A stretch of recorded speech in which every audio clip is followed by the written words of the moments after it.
You'll never believe what the music industry can actually teach you about merging your passions into one cohesive business. And in a minute, I'm going to share with you how that is.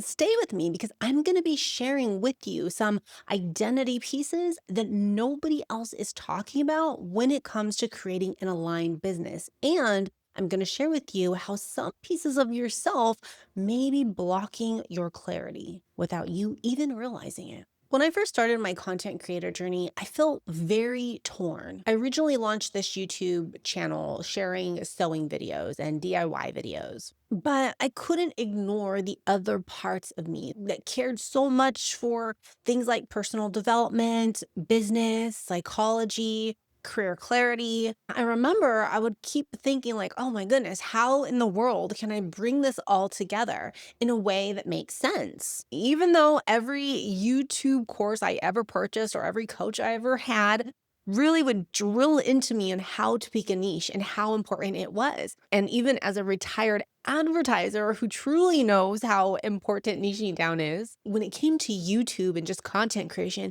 it just didn't feel like me. It felt very restrictive, very suffocating. It was like trying to compose a song when you don't know how to read music. The passion was there, the creativity was there, but the structure, it just wasn't quite making sense yet. So welcome to the Multi-Passionate Soul podcast, where we turn scattered into strategic using evidence-based practices with practical business strategies to help you find clarity of direction, confidence in your decisions, and stability in your business and life. I'm Crystal, an associate marriage and family therapist, multi-passionate creator, and retired advertiser who loves helping you make your mix your magic. Building an aligned business as a multi-passionate is a lot like writing a song. And the way you merge your passion successfully comes down to one crucial mindset shift. And it's this: it's not about the modality, it's about the message. Literally, think about the music industry. The music, AKA the message, brings joy, connection, and meaning, but the modality keeps changing. First, people would hear music on the radio. Then they shifted to vinyl records and then cassette players. And then we had CDs. And now we have streaming online. But take a popular hit song like in the 1980s, Billie Jean by Michael Jackson, that survived practically every evolution because the message resonated deeply. And it's the same in business. A good message can make you a living, but a great message will leave you a legacy. And here's one of the mistakes that I had made and that I would actually see other content creators make within these same courses that we all took. And that is, people will chase and run towards finding their business idea first before we actually take the time to find ourselves. And honestly, I think that's the missing piece in the content creation world. Okay, so, how do I find myself in this beautiful big ocean of content creation? Finding yourself is a lot like choosing the instruments that you're going to use to write your own song. And it's going to take more than just your passions. Billie Jean wasn't created with passion alone. It took the right set of, synth, drums, vocals, lyrics. And just like a musician selects their sounds before recording, an entrepreneur needs a blueprint before building an aligned business. Now, in the business world, this can be referred to as a lean business plan. Well, there's a full business plan, but then there's a lean business plan. But essentially, a lean business plan is a great tool that outlines your products, your customers, and your revenue. I ran my advertising business this way, and every coach I ever had focused on these external structures as well. But when I began my career transition and going into becoming a therapist, I began seeing the overlap between identity psychology, and I realized that something really important was missing. Almost none of them helped me tap into alignment. That is, yes, there's all these resources and there's all these boxes to check when you're going to start a business, but none of them were about how to do this in a way that feels meaningful, how to do this in a way that you get satisfaction. Needless to say, none of them, again, were doing this in a way that you can build something that you felt truly aligned with and that was going to bring in profits. So just like a business needs a plan, a person needs a clear understanding of which parts of their identity is needed to build a meaningful, sustainable career. And that's what I want to dive into next, because this isn't just, only my experience. This is backed by tons of research. So naturally, you might be wondering, okay, what are those deeper layers of identity that creates alignment, which all of the business courses miss, or at least the ones I've ever taken? And of course, you're going to have the traditional pieces, right? Those pieces that are pretty much everywhere, which is identifying what are your interests, what are your values, what are your strengths, what are your skills. There are deeper levels that almost no one talks about, like the shadow. A part of the shadow shows up through projection. When we see in someone else what we cannot acknowledge in ourselves. And this played out big in my own life. And I'm a little embarrassed to say this, but for instance, whenever I used to see someone whose living expenses were completely covered, like they weren't worrying about their insurance, they weren't worrying about their groceries, I used to secretly criticize and judge them. And I would think something like, oh my God, they're so spoiled. Or, oh my gosh, they're lacking independence. I never questioned it. It just felt true. And sometimes thinking those things would actually make me feel a little bit bad about my own position in life. When I started to do shadow work, I realized something. It was about this deep, unmet longing inside of me, this desire for ease, safety, and support that I didn't have growing up, especially as a young adult, specifically during the years that I was just trying to survive financially. I mean, I moved to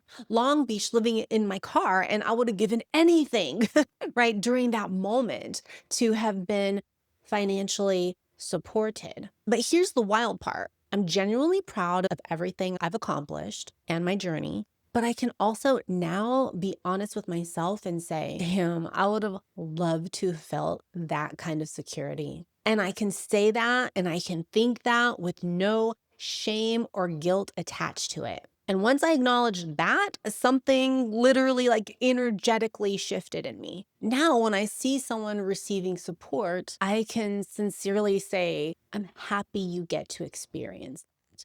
And I can not only say that, right? I feel that. I feel at peace when I see that or when I'm around that. That shift opened something for me.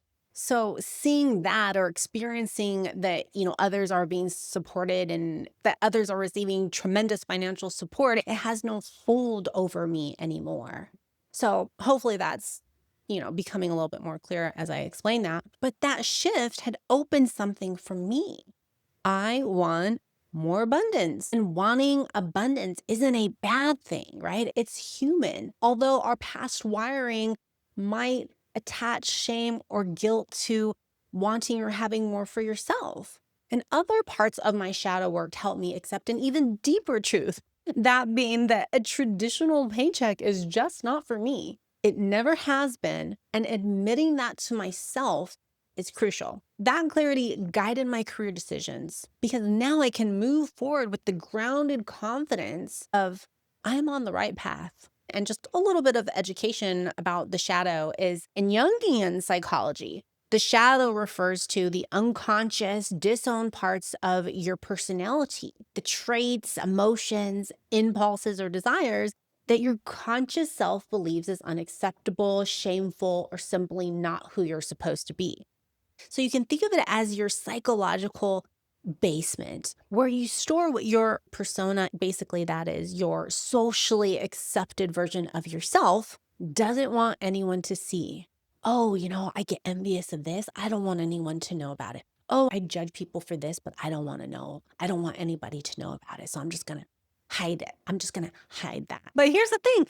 Hiding those parts doesn't just make them go away. They just go unconscious, meaning they start influencing your choices without you even realizing it. And for multi-passionate people, the shadow is often a missing piece in building that aligned business or career. Because if you're disconnected from parts of yourself, you'll be disconnected from your message, your content, and your direction. So what does this mean for you? Kind of going back to, that hit song, right?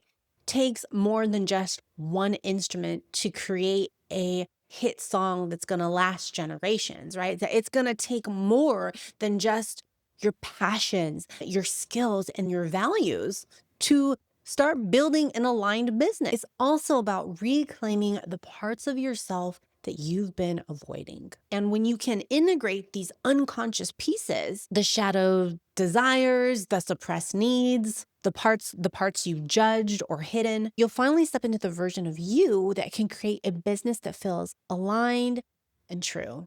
And one of the best ways to tap into these unmet needs or to explore the shadow is by seeing a therapist. You might be thinking like, "Oh, Crystal, you're just trying to get clients." No, honestly, I'm not. My caseload is full. I'm just sharing with you that maybe if you do have mental health services on your insurance plans, or there's popular services like BetterHealth, meeting with a therapist can really help you uncover these other parts of your identity, preferably with a therapist who specializes in shadow work. But if you don't see a therapist and you do like journaling, you can actually download my free 30 Days to Clarity journal. And that has a lot of self-reflection type questions that I think could be helpful as well. But here's your takeaway. Maybe stop trying to force a niche modality that doesn't feel right. And instead, focus on defining your core message. Your unique song, kind of like your Billie Jean song, right? But by blending more than just your skills, your values, your passions. And remember, one of the biggest levers for clarity isn't a new business course. It's going into your psychological basement. You can even ask yourself, what parts of myself am I actively disowning? And integrating those shadow parts are key to creating a business that finally feel aligned, easy, and true. All right, everyone. So I hope this video was helpful in your multi-passionate business journey. And feel free to leave me a comment if you have any questions or there's anything you want to know more about. And I will see you in the next post. Bye.